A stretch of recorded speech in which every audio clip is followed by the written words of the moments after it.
வணக்கம் உறவுகளே. நான் மகா பெரியவரை பற்றி உங்கள்கிட்ட எனக்கு தெரிஞ்ச சில விஷயங்களை பகிர்ந்துக்கிறேன். மகாராஷ்டிராவில் பண்டரிபுரத்தில் சந்திரபாகா அப்படிங்கிற நதிக்கரையில் ஐயா முகாமிட்டிருந்தாங்க.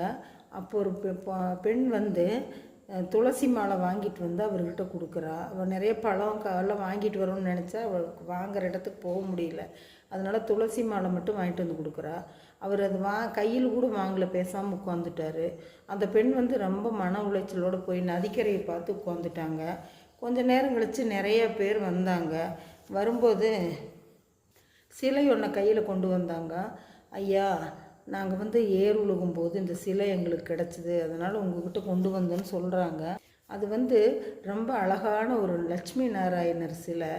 அவர் என்ன பண்ணுறாருன்னா, அவர் கையில் ஒரு கமண்டலம் இருந்ததில் தண்ணி வச்சு அபிஷேகம் பண்ணுறாரு. அந்த லட்சுமி நாராயணனுக்கு அபிஷேகம் பண்ணி அந்த துளசி மாலையை போடுறாரு.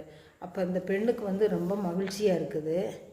பெரியவர் லட்சுமி நாராயணர் சிலையை வணங்கிட்டு அந்த துளசி மாலை கொண்டு வந்த பெண்ணை கூட்டிகிட்டு வாங்கன்னு சொல்கிறாரு.